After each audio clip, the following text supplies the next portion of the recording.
Ladies and gentlemen, children of all ages. If you follow basketball, you know Chilltown Hoops. So this is really good right here.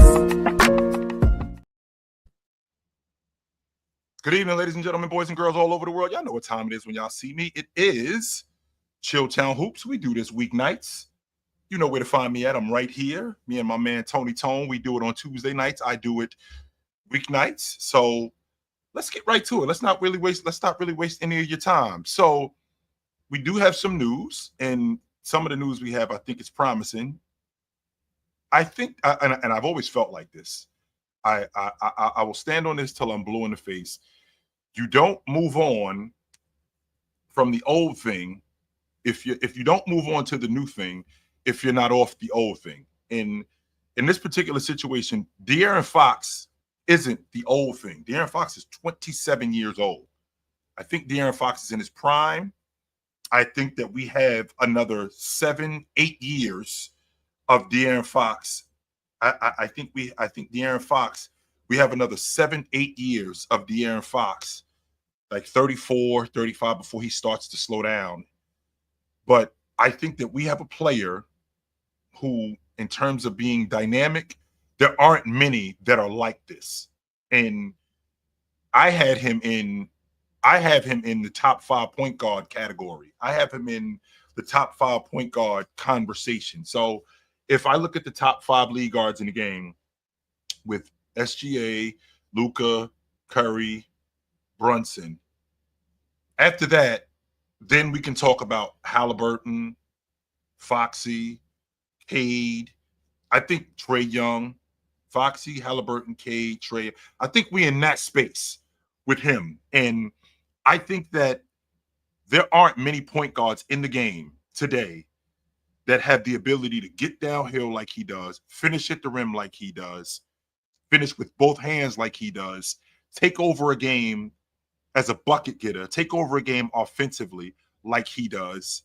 I think that the injury to his ankle early in the 23-24 season,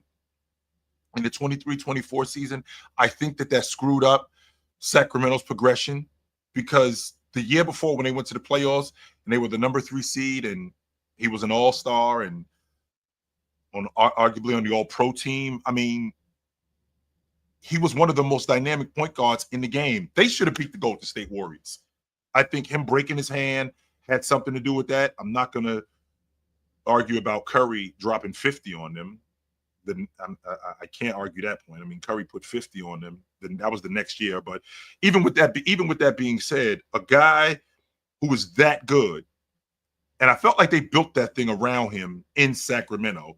They ended up coming off of Tyrese Halliburton for De'Aaron Fox, and I felt like with Domantas Sabonis, I felt like it was working, right? I felt like it was working, and I felt like with him, I felt like they were definitely on to something. I mean, Ox said to me, even before the season started, Ox had that Sacramento team as a playoff team. I did not think that they'd be that. I didn't think that they would be that good. I didn't. And if I thought that they would be that good, I would have bigged them up. But I didn't think that they would be that good. To be a top 3 seed in the Western Conference during that time, and the fact that, you know, Foxy was doing what he was doing that year in the 22-23 season, it was absolutely incredible. Absolutely incredible what he was doing that year. I mean, to make the all-pro team, to be an all-star that year. And there were some people who thought that arguably he was an all-pro. I thought that he definitely should have been an all-pro. And then for him the next season, you know, to lead the league in steals and to be the dynamic point guard that he is. And we didn't get an opportunity to see what he looked like, right? We didn't get an opportunity to see what he looked like with Wemby, off the strength that him and Wemby were only together, right? Him and Wemby were only together for barely a month. So we didn't really get to see what it looked like, right? So because we didn't get to see what it looked like, immediately the idea is, yo, that's way too much money for this guy. Okay, well, wait a minute. There was a very short time ago, right? There was a very short time ago that he was playing at a top 5 point guard level. That wasn't that long ago that he was doing that. So because it wasn't that long ago that he was doing that, and we're not that far removed from it, why is it that immediately they overpaid for him when in reality he's still got the goods? He's still as athletic as ever. He's still one of the best offensive players in the game. He's still one of the best downhill lead guards in the game. He still gets to the rim with the best of them. He still will compete on the defensive side of the ball at an elite level. I'm not going to argue that he's Drew Holiday or any of those guys in terms of defense, but he is one of the better point guard defenders in the game. And because of that, I mean, I think that makes San Antonio viable, and I think that makes him worth the money. It's obvious that signing him, what's up, Jay? How you doing, brother? Peace, God. I think it's obvious that signing him to that money tells me that the guy that they drafted, he's not the immediate future. It's Foxy who's the immediate future. And it's Foxy moving forward. Because if it wasn't, would have been a shorter deal. And San Antonio, who's been very fiscal. Let's be clear about who San Antonio is. San Antonio has always been an organization that one has been fiscal and has been very smart. Yeah, has been very frugal, and they've been very frugal and they've been very smart. In times when you have to pay guys. So because of that, right? Because of that, I look at this move that they think that with signing Foxy to that extension, they definitely think that they're going to get more bang for their buck, right? More bang for their buck. Now, immediately when people see him signing there, the idea is, are they a championship contender? Okay, well, first of all, Foxy isn't any different today because he signed that extension than he was 2 years ago. He is not, right? He's 27 years old. Let's get to the bottom of something right now. It's not like Foxy's over the hill. He's 27 years old. He's no different today than what he was 2 years ago. He's just 2 years older. And there's a difference between turning 25 and 27 as opposed to turning 35 and 37. Those two things are not the same. Foxy still gets up and down the floor with the best of them. He still finishes at the rim with the best of them. He still competes on the defensive end with the best of them. And now he provides a different dynamic for Wemby, because Wemby is one of those bigs who's a stop and pop big. Not only is Wemby a stop and pop big, Wemby is also a big who, because Foxy plays as fast as he plays, we can get quick hits. We can get Wemby running to the rim. And if we could get Wemby running to the rim, right? If we could get Wemby running to the rim, which I think is great, Foxy will find him. And I think that those are quick buckets that I think enhances their offense. On top of that, when you got a big that's running to the rim like that and a point guard like Foxy that can find him, that collapses the defense, which opens up the perimeter even more for a guy like De'Aaron Fox, which makes all of you other guys like Castle and Vassell and Sochan, makes you guys even better, because De'Aaron Fox is a damn good distributor and playmaker, and he will find you. So in addition to him being able to get buckets, I think the addition of him and Wemby, that factor, I think that's going to be huge for them. I do. I think that's going to be huge for them, and I do think that he's worth the money. I 100% think that if he stayed in Sacramento, had he stayed in Sacramento, I think that we'd be looking at the same thing. I don't think it was a mistake.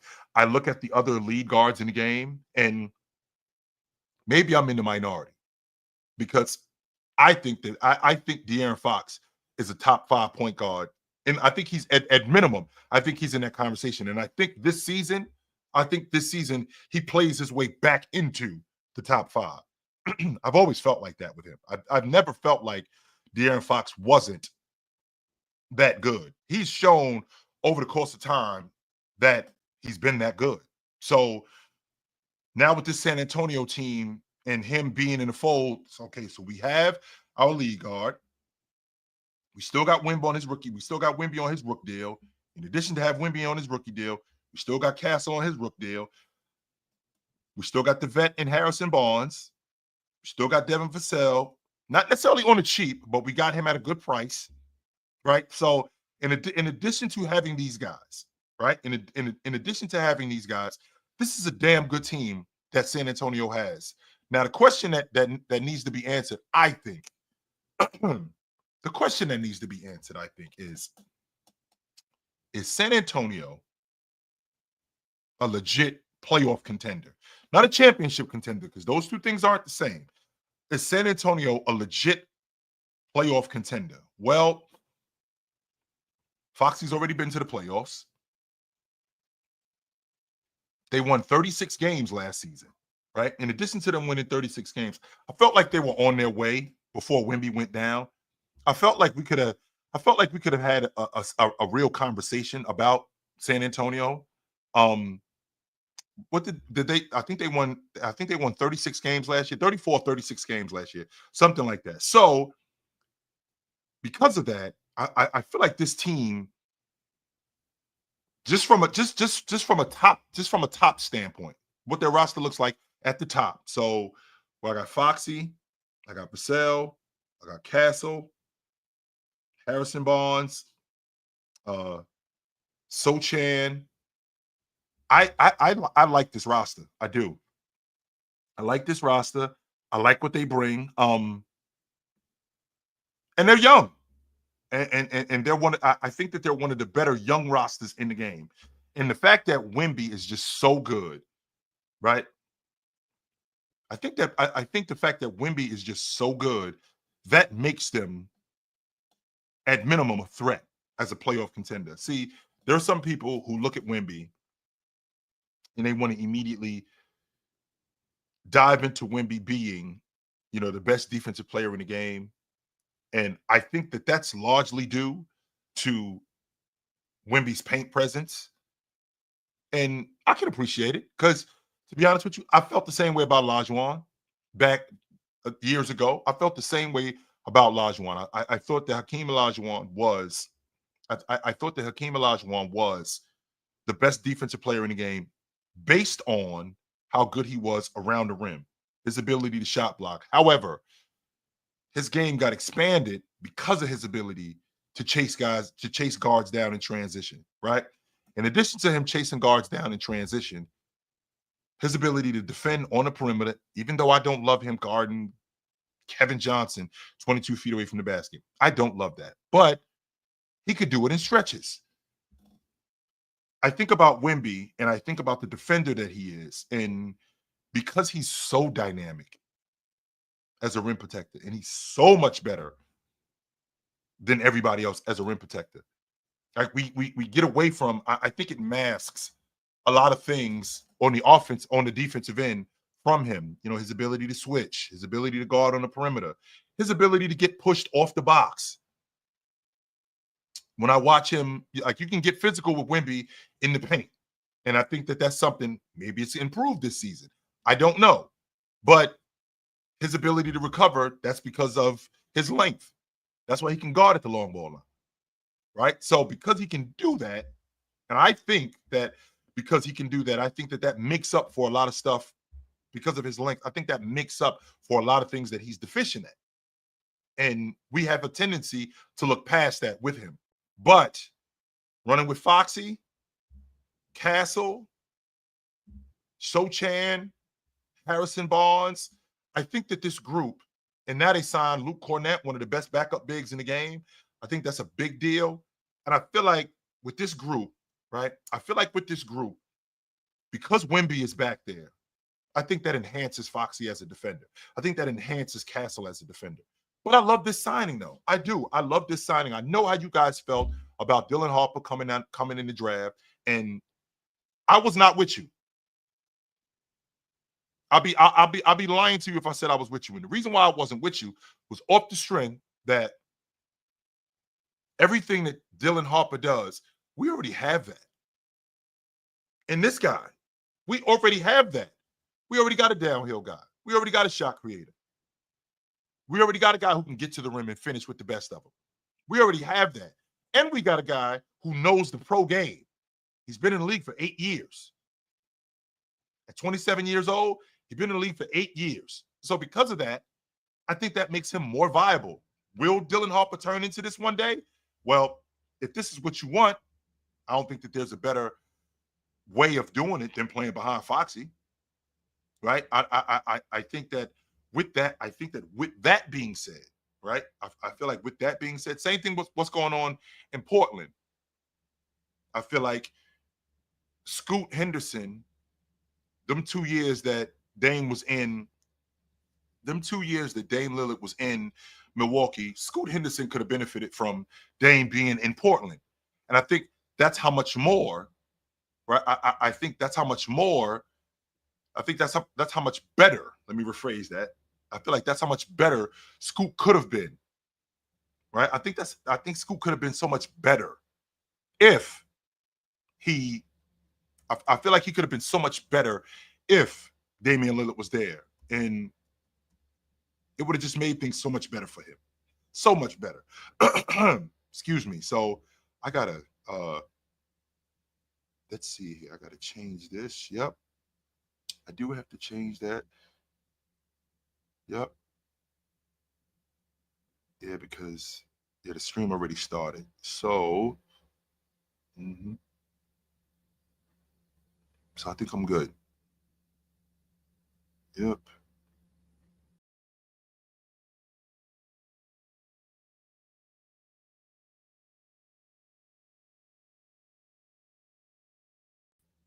My fault.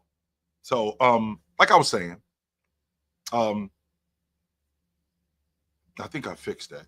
But yeah, I think that with Foxy, right? I think that with Foxy, I think that I don't think they're getting a bargain, but I do think that they're getting the point guard that they need, 100%. And I think that they're getting a point guard to pair with Wemby, and I think this is going to work. I do. I think this is going to work. I think that because he got injured last year, it kind of spooked a lot of people and made a lot of people jump off the train. And I don't think Foxy's injury prone, to be honest with you. He's been one of the more durable point guards in the game, right? He's been one of the most durable point guards in the game for a long time. So I think that that's good, right? I think that's really good for him. So moving forward, we had another signing, and I think that that's. What do you mean, Harvey? What happens with Castle? What does that mean? What happens with Castle? What are you asking exactly? I'm gonna stop my show because Harvey 22 is asking what happens with Castle. So what do you mean, Harvey? What happens with Castle? I'm listening, Harvey. What do you mean? What happens with Castle? What does that mean? Because I'd like to get back to the show. Since you wanna engage with me and you won't let me do my thing, I'm gonna stop doing what I'm doing and I'm gonna entertain you, Harvey. What does that mean? What happens with Castle? What do you mean? What happens with Castle? You say it's a good question. I'm bouncing. Oh, no. Stay right here. You have my attention. So again, what do you mean when you say what happens with Castle? What exactly are you alluding to? I just need to understand exactly what you mean when you say what happens with Castle. What do you mean? So I can understand what you're saying when you say, okay, what happens with Castle? What do you mean? What happens with Castle? I just want to make sure that I'm understanding. Okay. So Castle is starting, and 100% Castle is starting. Castle isn't their starting lead guard though. No, Foxy is their starting lead guard. Castle has always been playing off the ball. So, I mean, that this doesn't change anything. Castle has always been off the ball. Castle played off the ball at UConn. Castle played off the ball last year. They shut him down. I don't think he was that hurt, if I'm being honest with you. I don't think he was that hurt, but I think that because of Wemby being hurt, I think that could have played into why he got shut down. I do think that. But anyway, no, to answer your question, I don't think that I don't think that changes anything because Castle plays the two. In addition to Castle playing, and I think that we have a tendency where we live today to get wrapped up in positionless basketball. Each of these guys that are on the floor, I never bought into this logic, by the way, of this positionless basketball. Like we all just out here. Every last one of us on the floor have a job to do. Every last one of us. You might be a better ball handler than me. You might be a better shooter than me, but there are things that I'm better than you at. There are things that I'm better than you at. So the idea of us all just being out here as players and just figuring out, yo, go get buckets, that's not viable. That's never been viable. Each one of us here has a job to do. We got a primary ball handler. Yes, we do have bigs today, which I won't argue. We got bigs today who handle the basketball. We got bigs today that are really good at handling the basketball, but they do have a job to do. Joker, for example. Let's be clear about exactly what the role is. So Jamal Murray is the primary ball handler. We run the offense through Joker. Those two things are not the same, right? They throw the ball in the Joker, and they don't just throw the ball in the Joker like he's Olajuwon on the box. No, they throw the ball in the Joker when he's on the wing. They throw the ball to Joker when he's at the nail. They throw the ball in the Joker when he's at the left elbow. They throw the ball to Joker in different spaces. But they also run a lot of pick and roll action with him. And the reason why they do that is because he's a 5-man, and this is what 5 men do. He dives to the rim. He plays in the mid post. So as a 5, you have to do 5-man things. You can do lead guard things. I'm not going to argue that point. You 100% can do lead guard things, like handle the basketball, like take the ball off the rim and go with it. Yes, you can do that sort of stuff. Bet.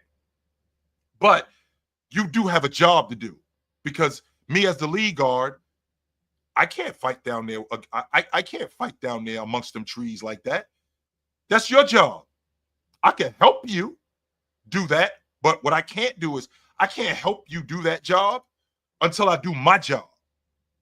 I think that's the very definition of being on a team.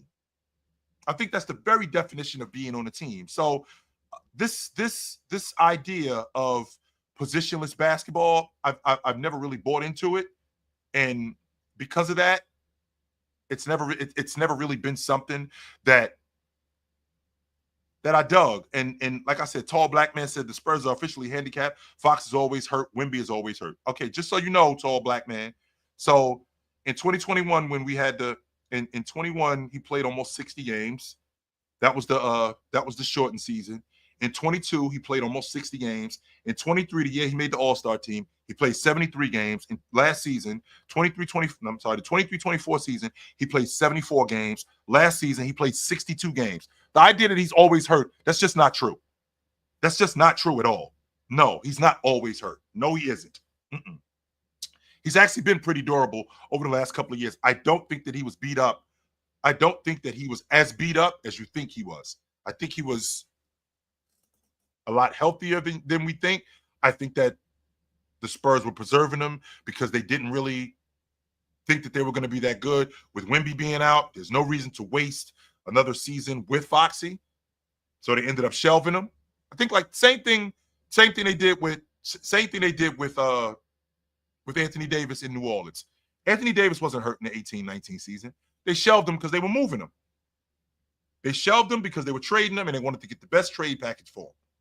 So I think that's what was going on with San Antonio. Wemby ended up getting hurt. Wemby ends up getting hurt.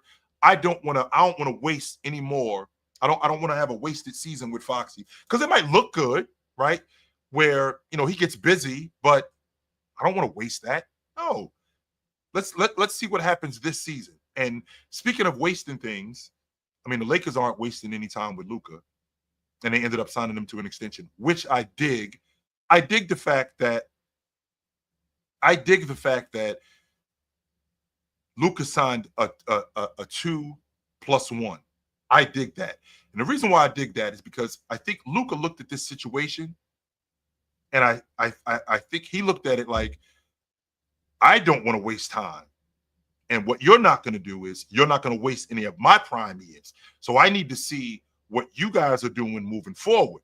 I'm not just going to sign a 5-year deal, and when James is gone, which I think is in the very near future, I think James, if I'm being honest with you, this season, I think after this season, I think that's it in Los Angeles. Whether he retires or moves on somewhere else, that remains to be seen. But I do think this season is the last season with the Lakers. I don't think that he plays another season with the Lakers after this year, whether he retires or whether he moves on to another team. I think those two things are imminent with him. Now, with that being said, I think that with Luka getting in better shape like he did, not just getting in better shape like he did, but him expanding his game because the roster with the Lakers has gotten better. There's no way you could take a look at this Laker roster and say that this team didn't get better from last year. Just from the 5 spot alone. Just from Jackson Hayes to DeAndre Ayton, that's an upgrade. There's no way you can look at those two guys and go, well, they didn't get better. Yes, they 100% did. 100% they got better. So I think Luka is paying attention to stuff like that to see what happens with DeAndre Ayton. And I actually had a conversation earlier where we were talking about DeAndre Ayton being in a contract year and what this season could look like for him. And we had a stretch last year. It was about a 2-week stretch where he went 23-12 in 2 weeks. We'll get those kind of stretches from DeAndre Ayton this season. And I think that we could, it's a realistic possibility that we could get more of those stretches. I don't think it's ridiculous to think that we could get 19 to 22 a game from DeAndre Ayton, just off of him, 1, rim running, 2, diving to the rim, 3, pick and pop, because the offense is going to change. I'm sure guys like JJ Redick have looked at DeAndre Ayton's out. I think that they've looked at his layout as a ball player and looked at his strengths and recognized, all right, where can we maximize him? Well, you couldn't really maximize Jackson Hayes. What I mean when I say you couldn't maximize him, you can't maximize him like you do DeAndre Ayton because the skill level is different. The skill level with DeAndre Ayton is better. Now, you can get the most out of Jackson Hayes as a rim runner, as a pick and dive, as a pick and lob guy, or in a pick and dive guy, finishing around the rim. That's fine. But DeAndre Ayton on offense, he's much better than that. There's much more to him than that. On top of that, I think you get something way different defensively. If we remember DeAndre Ayton when he was in Phoenix, I mean, you guys can fact check me if I'm wrong here, but I'm pretty confident that Phoenix team was a top 10 team defensively. That had a lot to do with DeAndre Ayton. A lot to do with his ability to rebound, a lot to do with his ability to rim protect. Can he be soft sometime? Yes.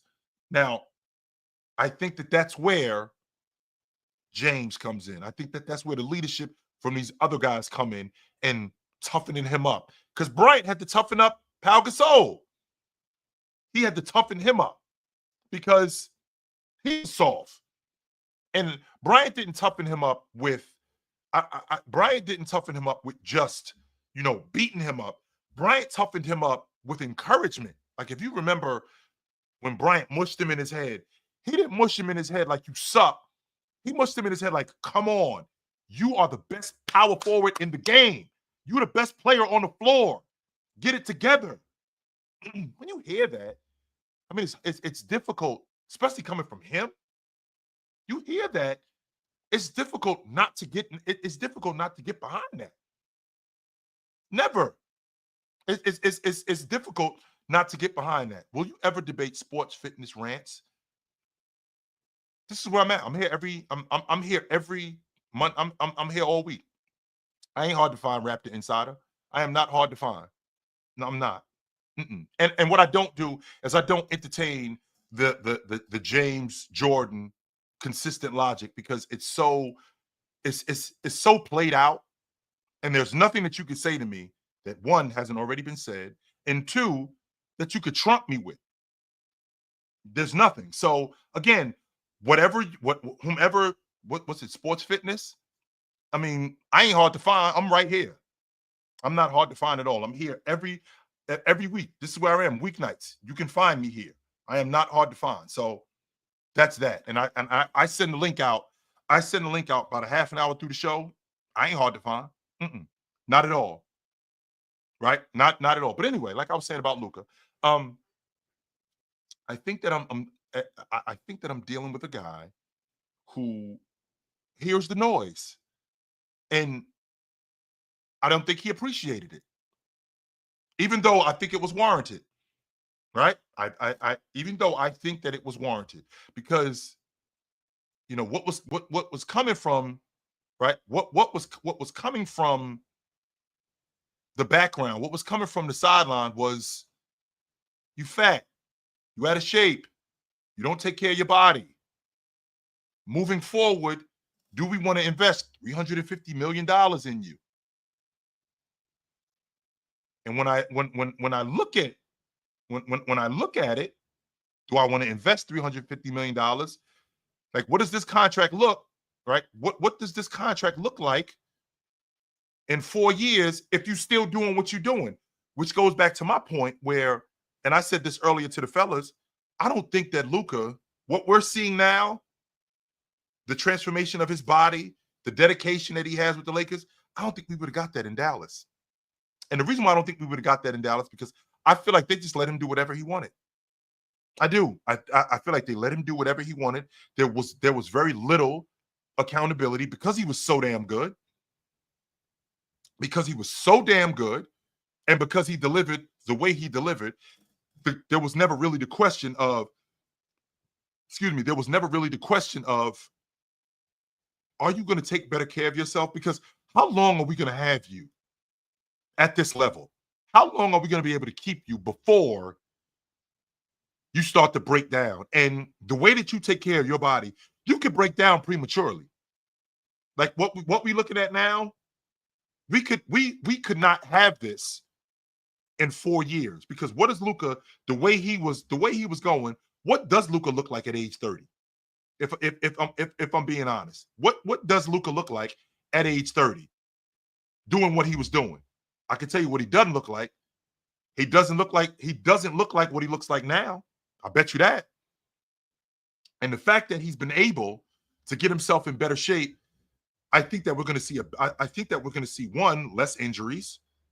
Why? And because we're going to see less injuries, what that's also going to do, that's going to enhance his game. Because with that enhancing his game, you're going to see a better distributor.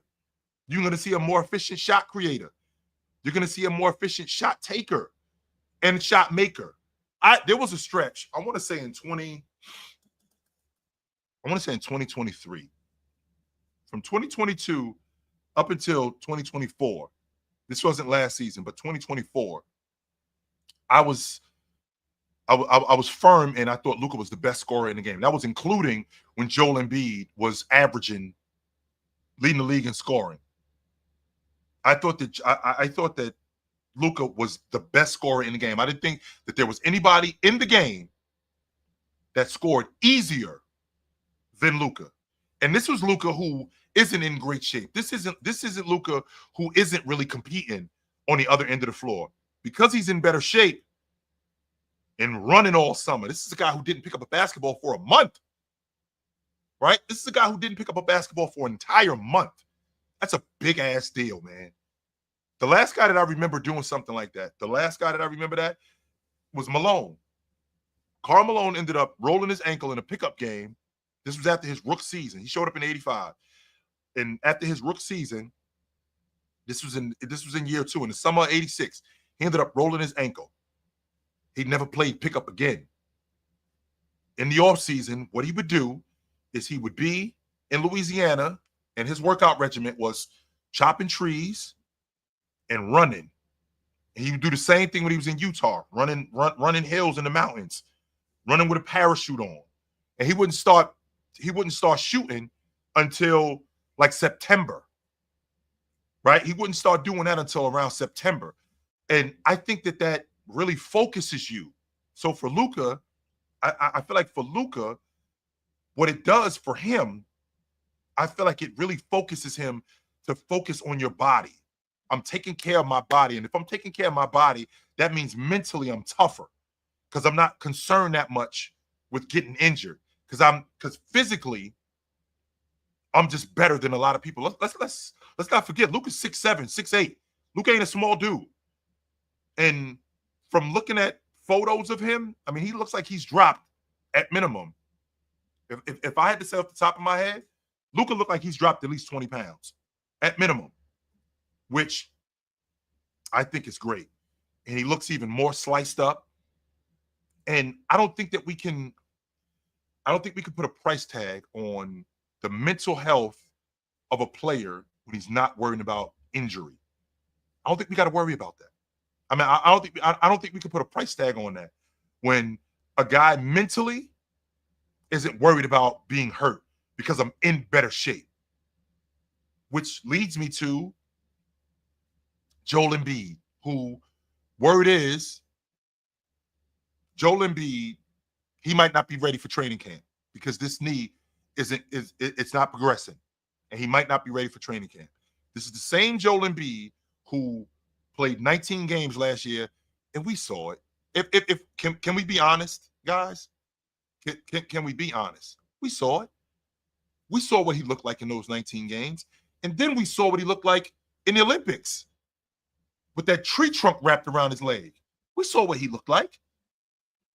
He didn't look productive at all. And now the word is here we come again in the training camp, and he might not be ready for training camp because this knee is a bigger problem than what we thought. So now the question that needs to be answered is, how much longer are we doing this? How much longer do we say one more year before it's time to go? Like in Andrew Bynum's situation, for example, how much longer do we say, yo, it's time to wrap this thing up? Because again, I think what we're talking about at this point, I think we're talking about a quality of life. That's the thing that I'm concerned with Joel Embiid more than anything. A quality of life. A guy who at 7'1", in 10 years, are you going to be able to walk? Are you going to be able to get around in a productive way? Or are you going to be walking with a cane when you're 45 years old? Because I can't walk. Because I had 8 knee surgeries. And now I don't have any cartilage in my knee. None. And I got to get a knee replacement. And I'm 42. Is that what we're looking at? Because I can tell you right now what I'm not trying to hear. I'm not trying to hear, and I'm not trying to see Joel Embiid dragging up and down the floor. I'm not interested in that at all. I can't tell you enough how I'm not interested in that. I wish I could say I was. Just for him to be out there, I'm not. I'm not interested in seeing that at all because I already seen it. And the downside is we've already seen, right? The downside is that I've already seen what he looked like as a top-notch player. We already seen that, right? We've seen him as a top 5 player in the game.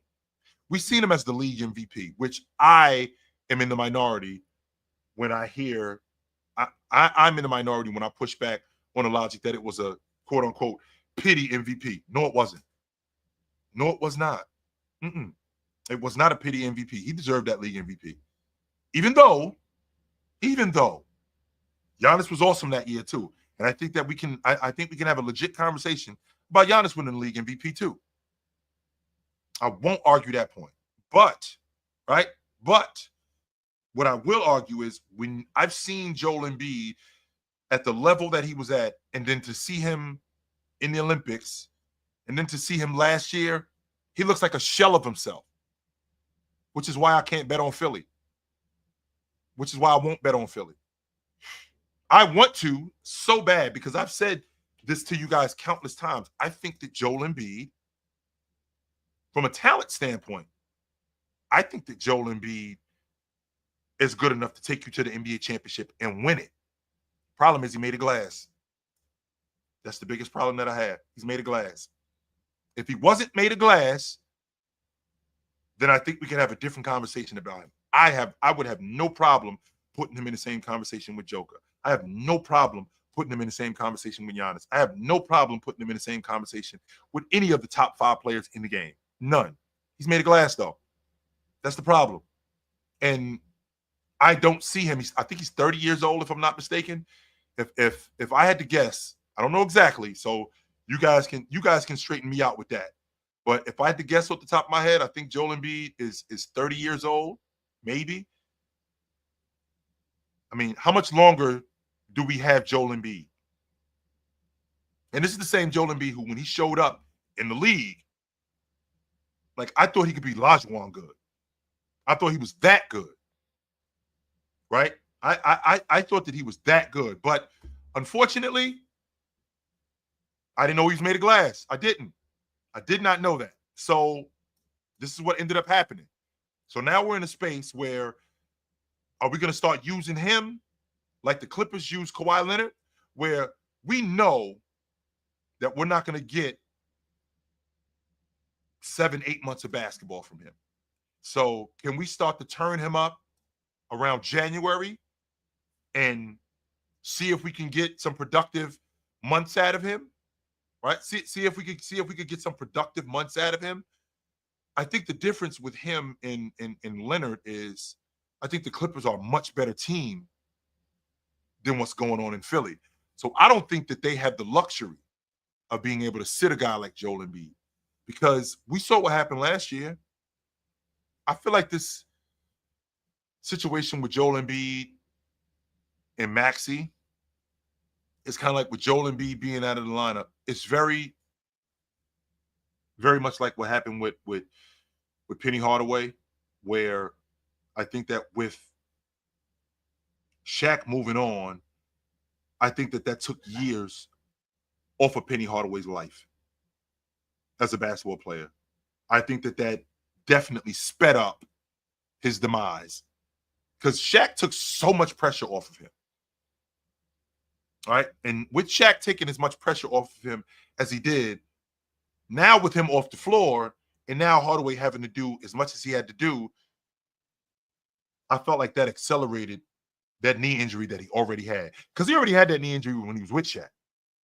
It was just that I didn't have to do as much when I was playing with him. I didn't. So because I didn't have to do as much playing with him, that made my life a lot less difficult.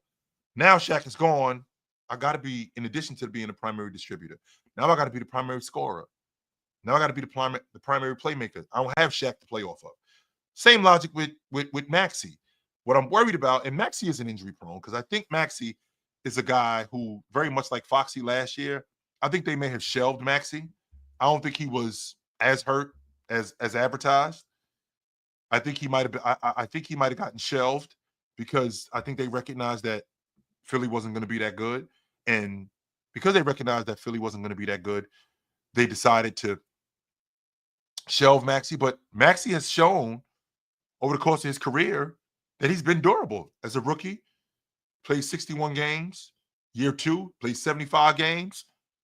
In 23, he played 60 games. In 24, he played 70 games.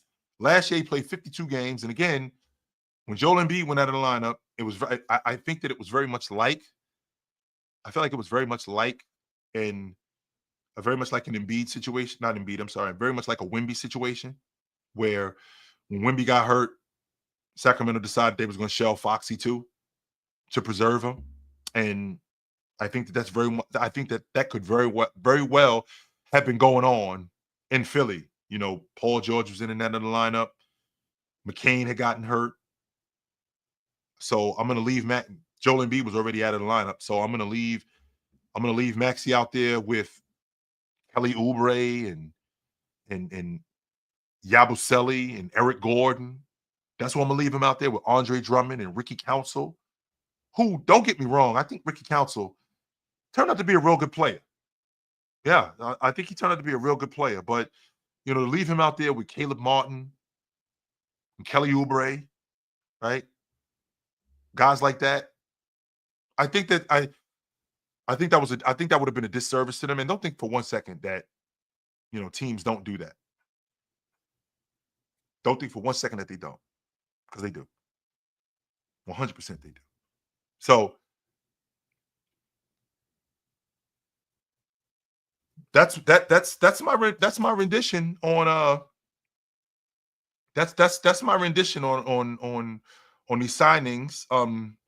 Tall Black Man has asked me who I think is better, Luka or SGA. I think Luka is better. Yep, I think Luka is better. I think we're going to see it this season coming up. I do. I think SGA is better right now, considering everything that he's done. I think he's better right now.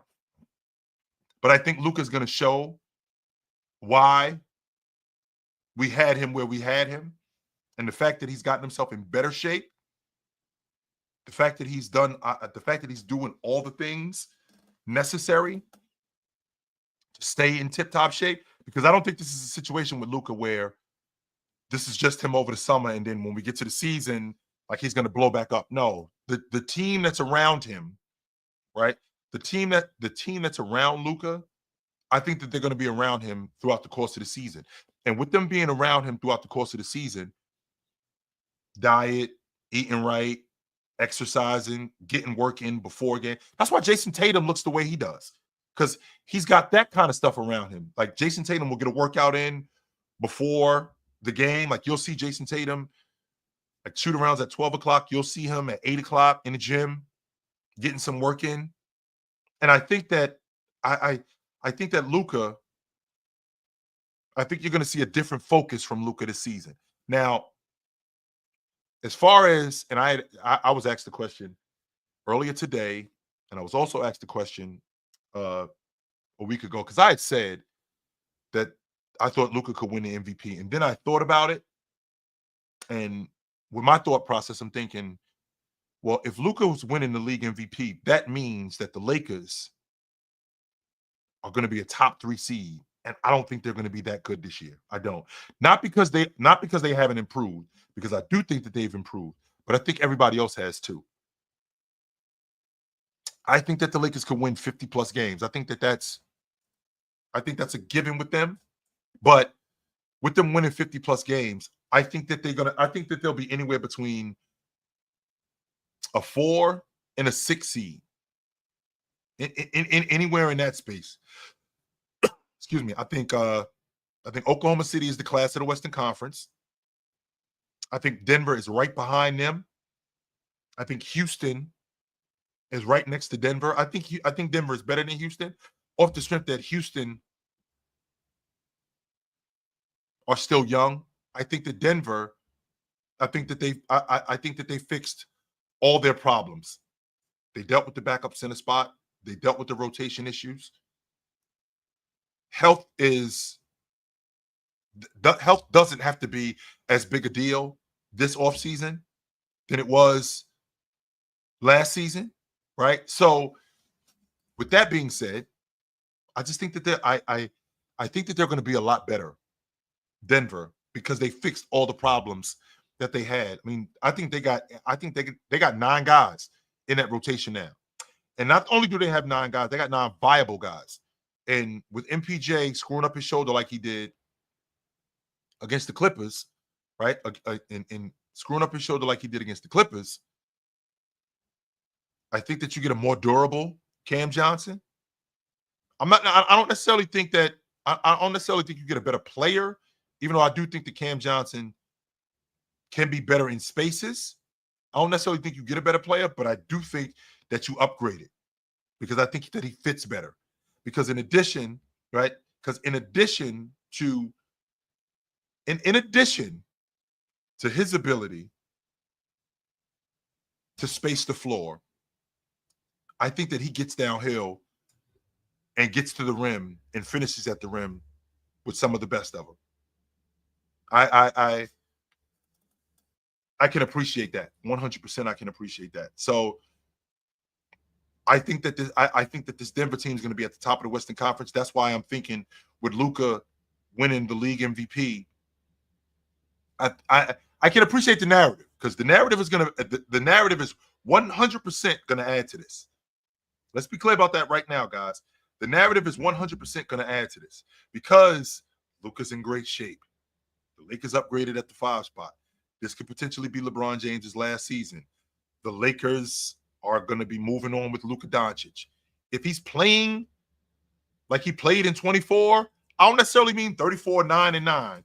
I think that if we could get 29, 8, and 8 out of Luka on better efficiency, that means that DeAndre Ayton getting busy. That means James is getting busy, right? That means that Austin Reeves is getting busy. That means that guys like that are getting busy, right? So with that being said, right? With that being said, because I got somebody in here who wants to be heard. So Let's hear him. His name is I'm Bouncing. All right. His name is I'm Bouncing. And he says, Jokic MVP and finals MVP next season. He's top 10 all time. Well, you already think he's top 10 all time. That shouldn't change it for you. Like you already think that he's that good. You do.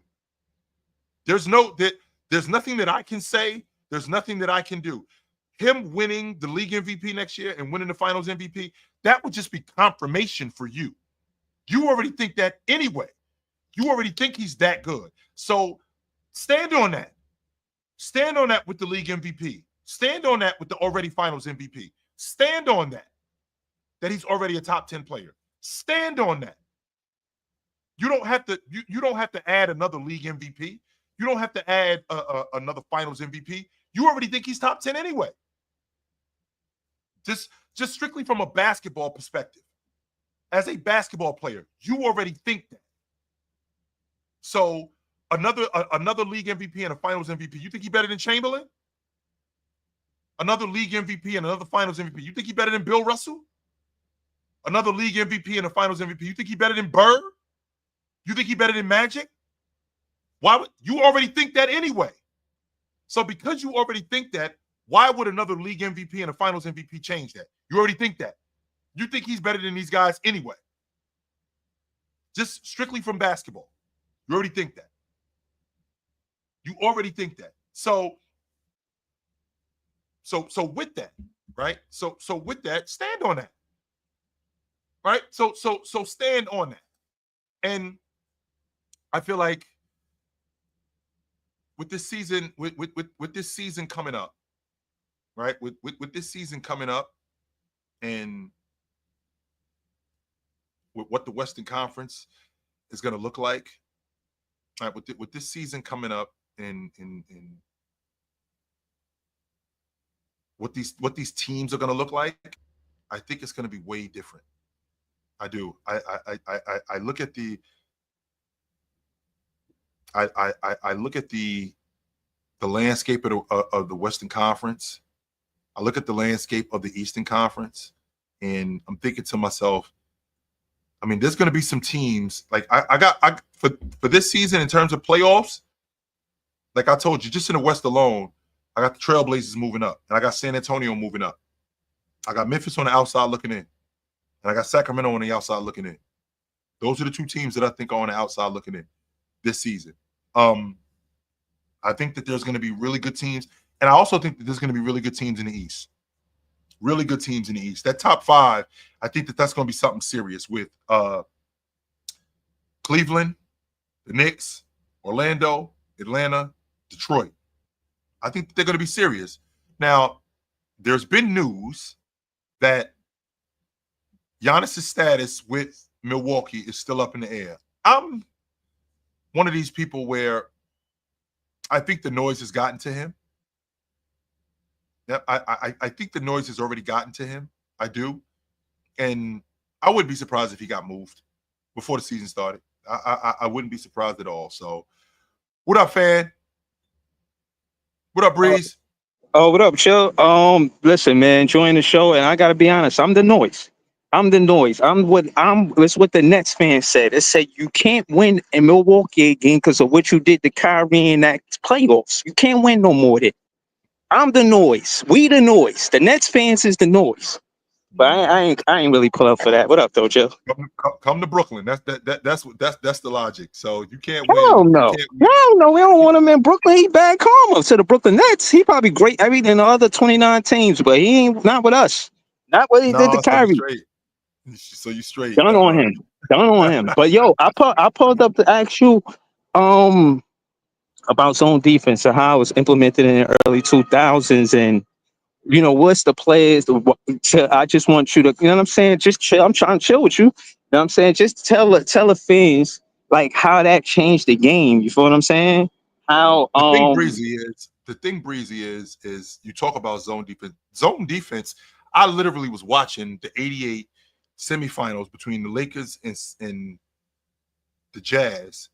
The Lakers were playing zone against the Jazz in 1988. That was going on. I had Byron Scott and I had Byron Scott and I had Magic. I had Michael Cooper, I had James Worthy, and I had Jabbar. And then I had AC Green, I had James Worthy, and I had Jabbar in his 2-3 zone. And it looked like it was a matchup zone that was going on. So that's always been going on in the league. It's just now, or to your point, in 2000, I think the zone, it changed because we had guys coming into the league that played in college, that looked at the zone, and what they weren't able to play in zone as much. See, like I told you about with the Utah Jazz and the Lakers, you know, guys stayed in college a lot longer, so they were able to play in zone. They knew how to play in the zone. In the early 2000s, you know, you had these one-and-done kids. And with these one-and-done kids, they coming into the league, they don't really know how to play in zone. They don't know how to shoot gaps. They don't know how to get big in the post. They don't know how to get big in the middle of the zone. They don't know how to play in the dunker spot. So I feel like what the zone did in the early 2000s, I think that it challenged coaches to teach kids how to play in zone more than anything. Yeah, that's what I'm saying. Because of the player development, you know, leaving. Yeah, I think college teaches the like how to play the game, and the zone is part of that. But before the zone, who had the league? You know what I'm saying, on its heels before the zone was invented. And what are the players that you think that the league said, nah, we got to get a zone or something because this one-on-one is too much domination, or like, what's your perspective on it? Well, they was playing zone. They was playing zone on Jordan in the 80s, and it didn't look like it, but they were playing zone on Jordan. They were playing a boxing one on him. They was playing a triangle and 2 on him, but it didn't look like it because the Detroit Pistons were all over the place. When Shaq showed up, that's when they actually had to add that, because it was just unfair to have him one-on-one on the box against your best big, because he would just destroy you. So they had to implement his own, because all they were doing was just dumping the ball into the Shaq, and the defense couldn't collapse fast enough. And even when they were trying to play zone, he was just so physical. He was so physical and burying guys underneath the basket early that they couldn't do anything with him. So we have to be able to swarm him early.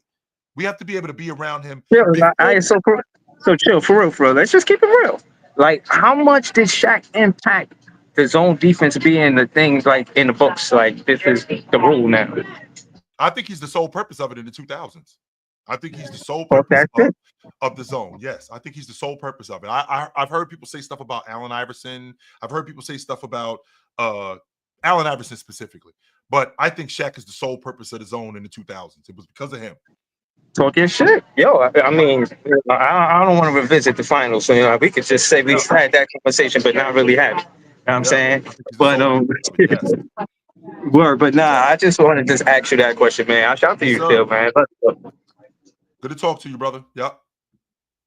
I think that was the sole purpose of the zone. No doubt about it. It was because of Shaq. No doubt. And he made things unfair for teams. Teams were employing bigs who couldn't really play, but they could give you 6 fouls because we don't have anybody. We don't have enough bodies for that. Like, we don't. So what we're doing is we're getting rid of our guards. We'll drop one of our guards to have a 6'10", 255-pound, 260-pound big to fight with Shaq. Yeah, we'll do that. We 100% will do that. We'll grab Brad Miller. We'll grab Aaron Williams. We'll grab Lawrence Funderburk. We'll have that on our crew because we don't have anything to contend with him one-on-one. Like, Mutombo can't do nothing with him one-on-one. Lonzo Mourning couldn't do anything with him. So we have to get more bodies to throw at him because what we have, it clearly isn't enough. It clearly isn't enough. So because of that, I think he was the sole reason for implementing the zone in the NBA in the 2000s. So I feel like it changed a lot.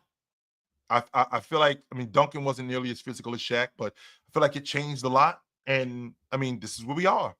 This is where we are. And I think Shaq is the sole reason of that. And speaking of being somewhere, it's about that time for me, guys, to wrap it up. You know where to find me at. I'm not hard to find. I'm on TikTok every morning from 9 a.m. And I go from there to the panel from 11 to 2 on the Players Choice Network right here on YouTube. You can find me right here on Chilltown Hoops weeknights. If I'm not here, you can find me with my man Tony Tone on Tuesday nights. He right here on the Chilltown Hoops Network or the Sports Fluent Network. If you can't find me here, you can find me and my man Big Ox on Thursday at 4 o'clock on the Players Choice Network on YouTube right here, and on Saturday at 12 o'clock on the Players Choice Network. I'm not hard to find, guys. I will see you soon. Until then, put on a suit, drink water, don't drink and drive. Hey, man, call your mother.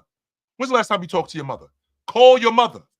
I will talk to you guys soon, but until then, take it light, but take it. Absolutely, man. It was good to see you guys today. This was good stuff. I enjoyed this. Absolutely.